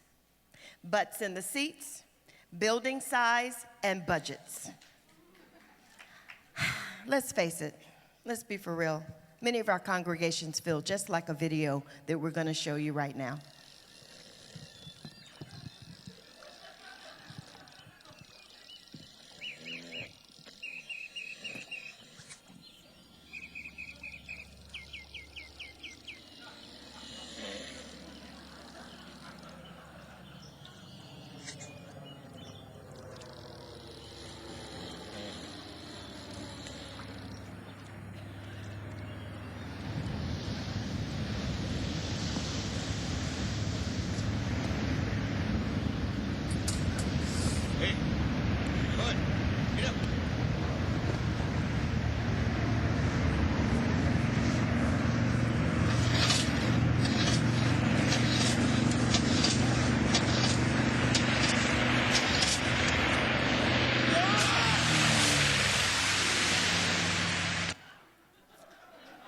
And that's one extreme. Sometimes we only focus on the reports and the metrics for their own sake, and that starts to look a little bit like this video. Hello, Peter. What's happening? We have sort of a problem here. Yeah, you apparently didn't put one of the new cover sheets on your TPS reports. Oh, yeah. I'm sorry about that. I forgot. Yeah. You see, we're putting the cover sheets on all TPS reports now before they go out. Did you see the memo about this? Yeah. Yeah, I have the memo right here. I just forgot. But it's not shipping out till tomorrow, so there's no problem. Yeah. If you could just go ahead and make sure you do that from now on, that would be great. And I'll go ahead and make sure you get another copy of that memo. Okay? Yeah, no, I have the memo. I've got it. It's right. Hello, Phil. What's happening? I'm Chinetta Goodjoin, the pastor of New Hope Presbyterian Church in Orange, California. And I'm Becca Messman. I'm one of the pastors at Trinity Presbyterian Church in Herndon, Virginia. And we're here to tell you about an exciting project that Next Church has been working on for the last year. It springs from an image from Scripture where Jesus in John 15:8 calls us to bear fruit. And it also acknowledges something that many of our churches are asking for, which is a theologically sturdy way to talk about how that fruit bearing is going. And so we've been using the term mindful ministry. I tell you the truth, many of our churches feel just like those guys on the boat. It's the truth. They feel that way because oftentimes they don't have the tools to go through the hoops and face the challenges that come before them. And it doesn't allow for creativity or vitality within our congregations. And you probably have been part of meetings where we feel like that other video where we focus on the metrics and the reports for their own sake. And what happens then is that our theology is diminished and it disregards context. Yes, and so mindful ministry goes way beyond that. Mindful ministry begins and ends with theology. And it considers the thorough call for God that we would bear fruit, fruit that would live well, fruit that will last. And so somewhere between that extreme of focusing just on the numbers in and of themselves or falling into strictly corporate language, mindful ministry is trying to help seminaries and congregations and other ministries start to talk and work toward effective ministry. That's right. Mindful ministry includes storytelling. Like the workshop that's going to be held today with Shauna Bowman and Casey Fitzgerald at this conference. It's what we've been working on. Every number represents a person, and every person has a story to tell.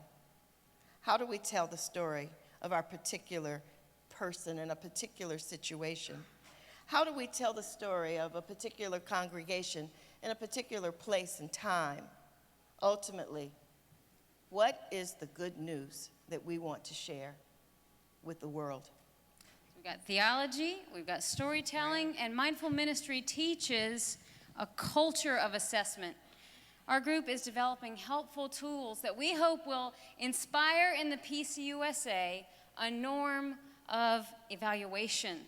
And that is so that we can learn from what we have done and apply that learning to growth and health in our churches. These measures will require us to look at the context of our communities, and they will ask of us to get clarity about our purpose and our goals. For instance, how often do we ask ourselves what we seek to achieve before we start a project? How often do we evaluate after the project is done whether we achieved that or not? How often do we let a project die that needs to die so that our congregations can experience resurrection? Mindful ministry allows for ongoing accountability, which is so important. You see, faith and trust are words that we prize, but in a culture of anxiety, trust is historically low. And through our institutions and through our churches, we believe that mindful ministry can help us to create good relationships and also deepen trust between people.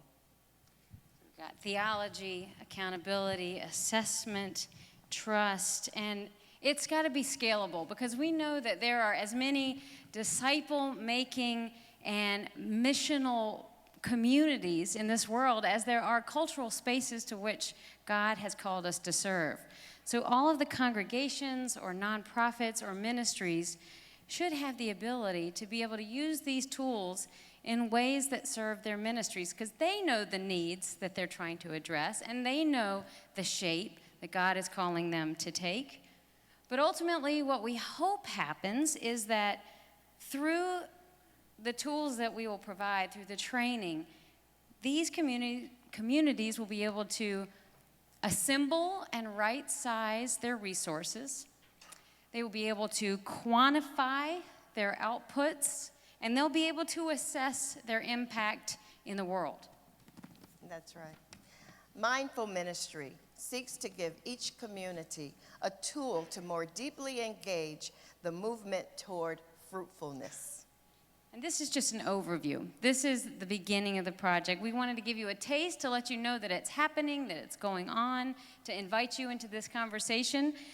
This is going on through the work of Next, and particularly through the gifts of Shauna Bowman and Billy Honor, John Vest, Casey Thompson, Frank Spencer, and the two of us. And we invite you to be part of this discussion at lunch in tables 2 and 3 right here so that you can come and talk about what has been meaningful for you in assessment, in storytelling, and also so that you can hear some deeper discussions that our group has been a part of. So stay tuned, and thank you very much, Next Church. Thank you.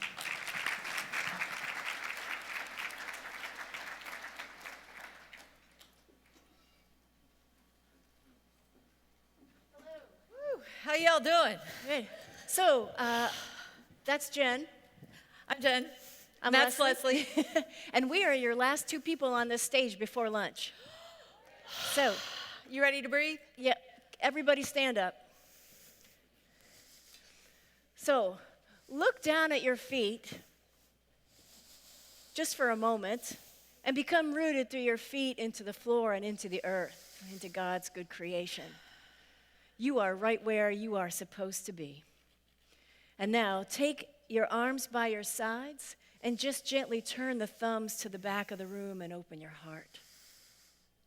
That's right. And feel the crown of your head lift toward the sky. You have now done mountain pose. Congratulations. Please be seated. This may well be the biggest crowd of Presbyterians ever to engage in yoga. Thanks, Sam.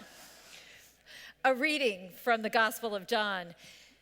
Jesus answered her, "If you knew the gift of God and who it is that is saying to you, 'Give me a drink,' you would have asked him, and he would have given you living water." The woman said to him, "Sir, you have no bucket, and the well is deep. Where do you get that living water? Are you greater than our ancestor Jacob, who gave us the well and with his sons and flocks drank from it?" Jesus said to her, "Everyone who drinks of this water will be thirsty again. But those who drink of the water that I will give them will never be thirsty. The water that I will give will become in them a spring of water gushing up to eternal life." The woman said to him, "Sir, give me this water, so that I may never be thirsty or have to keep coming here to draw water." Let's talk engagement. We're already doing it. Everything that we are saying here is part of what you have heard.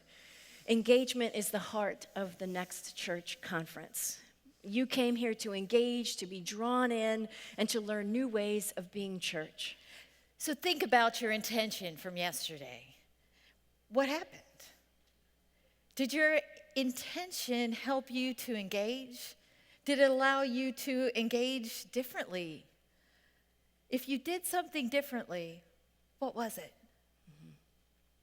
Sometimes engagement is uncomfortable, like the conversation that Jesus and the woman are having. On the surface, they appear to be talking at cross purposes, one level and then another level.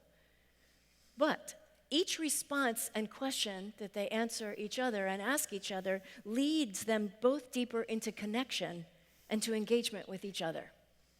So, given what you know, and given what you intended yesterday, and given what you actually did, what would it be like to engage just a little deeper? In a yoga practice, we enter into discomfort, not in mountain pose, but we enter into discomfort and then we breathe and we explore it. And sometimes, often, it changes. So here's an uncomfortable thought. Think about that uncomfortable thing that you have to do when you go home. That conversation with a session member or a family member or something or someone or some situation that you have been avoiding engagement with. We were going to ask you to share it with someone else, but we realized that the introverts are just dying right now, so we're not going to ask you to do that. But we would encourage you to think about it and maybe to share it with someone at another time.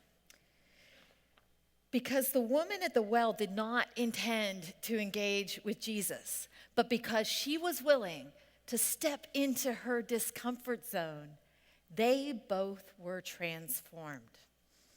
Something wonderful happened. So let's take a minute and move from engagement to reflection.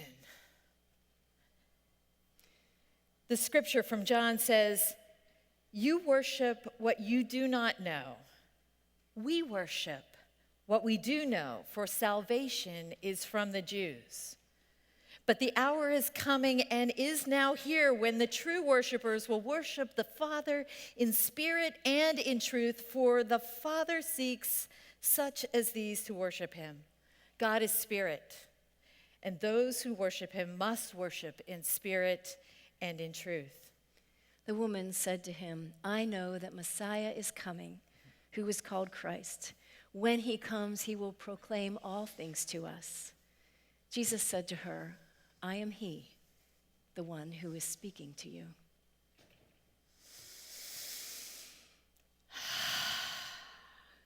There is no lack of information and material to reflect on during this conference, just this morning, what you've heard. So how are you feeling? No, really, how are you feeling? Like, if you had to sum it up in one word, like popcorn, yell it out. Hungry. Hungry, tired. Overload. Yeah. Great. Exactly. So, imagine that conversation between Jesus and the woman at the well. Have you ever had a conversation where your heart leapt in recognition before your brain quite had caught up? When we reflect, we are tuning into the work of the heart as well as the head.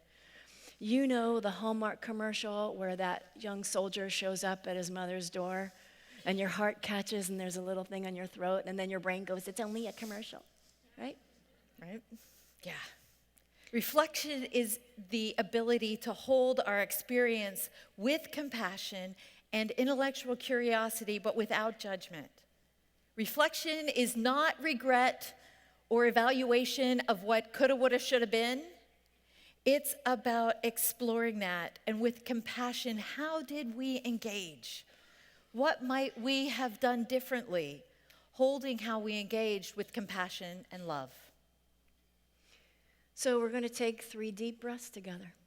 We're going to access the space, and as one friend calls it, the crucial 12-inch journey, which is from here to here.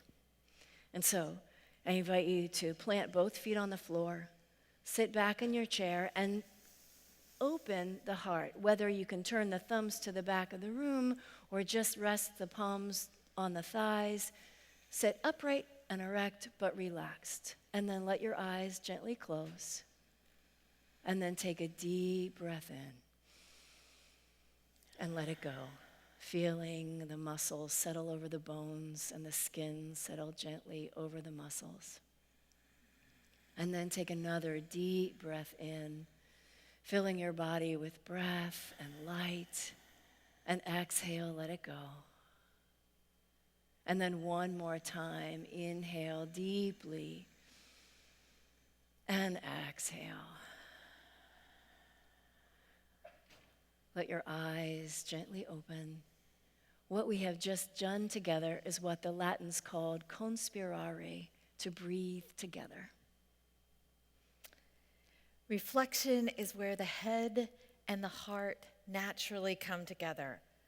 Our natural tendency is to reflect with our head, with our intellect. We're Western folks, this is what we do. But breathing gives us that space to move from our head to our heart and allow it to respond as well. The important thing is to find space to allow reflection to happen. You do not have to make it happen. You don't need to force it. You just need to let your experience sit with you. Let it sit there and allow your head and your heart to come together. So let's try this. Ask yourself, how are you? The way you responded was your head, right? Yeah. Now take a deep breath in and let it go.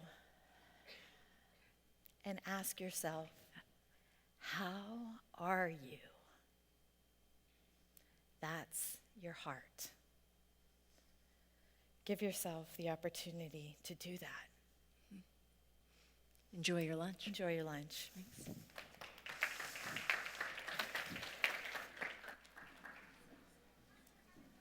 So one quick thing before you go, I want to give you some instructions for lunch, but before we do that, we have been at this wonderful hotel this week, but we do need to thank Village Church. They have done a tremendous amount behind the scenes. Village Church, Next Church began with a conversation at Village about 7 years ago, just around a table, and we've certainly grown and evolved since then. But Village has been a huge supporter of Next Church work. We would not exist without their support, and they continue to steward our funds for us. They have worked tirelessly behind the scenes to provide this for us. Their child care workers are over here and transformed breakout rooms to child-friendly spaces to be. Jenny McDivitt pulled together this beautiful set for us. Village served as our UPS location as we got everything for the conference to Kansas City. We borrowed so much equipment from them that they hired a moving truck to bring it over here this weekend. Roger Nishioka is keynoting tomorrow from their staff. Village provided us the connections with Grace and Holy Trinity Cathedral, where your workshops and worship will be this evening, and to Nema Community Church and to Te Deum, the musical group we'll hear from this evening. And Tom R. has been on the planning team for this conference and the strategy team for Next Church, and is a significant mentor and friend to me. So let's give a round of applause to Village to say thank you to them.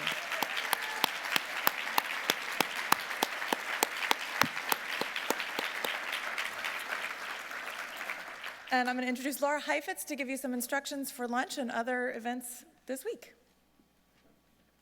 Hi, I'm Laura. I'm part of the Next Strategy team.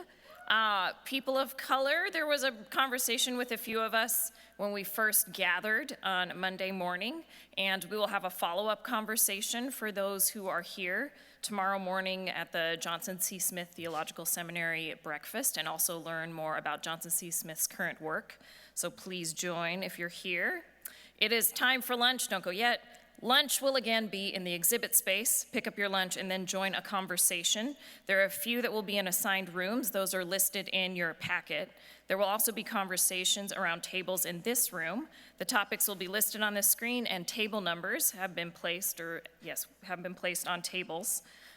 Tom Charles will be hosting on sponsoring a refugee family. Linda Mercadante is eager to hear your stories of SBNRs. The Statement of the Sarasota team looks forward to talking about the Confession of Faith project with you.